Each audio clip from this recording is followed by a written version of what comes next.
right now, I want to do something that doesn't happen enough in conversations like this one.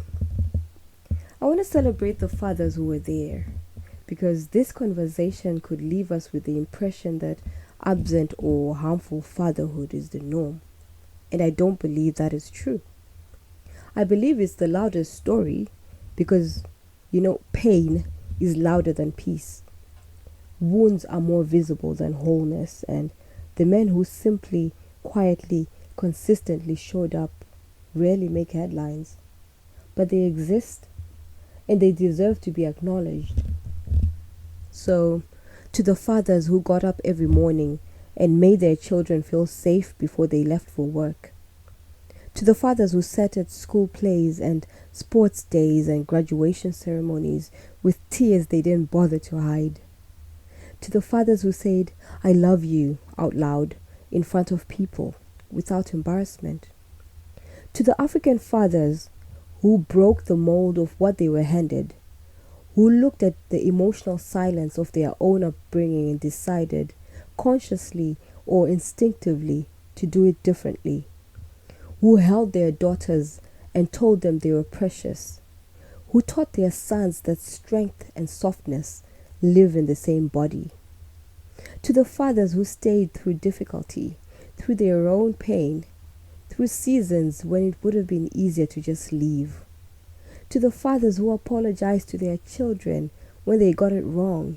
because the ability to repair is one of the greatest gifts a parent can give, to the single fathers who raised daughters alone, who figured out plates and periods and heartbreak and all the things no one taught them because their children needed them to.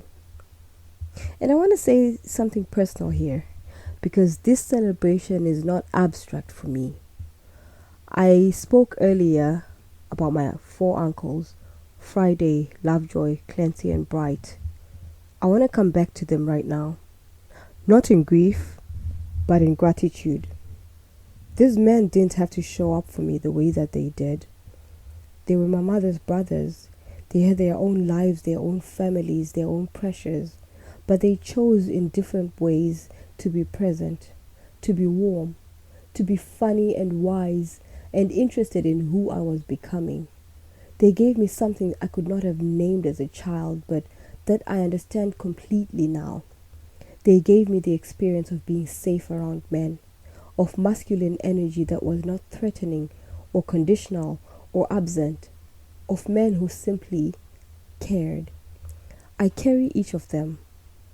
Uncle Friday's wisdom, Uncle Lovejoy's warmth, Uncle Bright's quiet strength, Uncle Clancy's humorous warm spirit.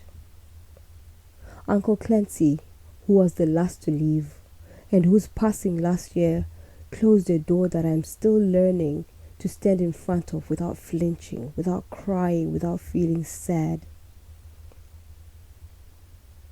If they could hear me now, I would want them to know that they were not just my uncles, not just my sekurus. They were, in the truest sense, fathers to the parts of me that needed one. And I am a different woman because they existed, because they were there for me.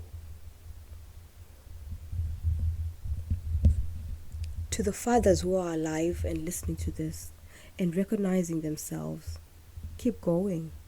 The world needs more of you. Your daughters need more of you.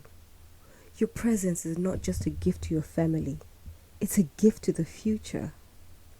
A present father is not just a good man, he is a pattern interrupt.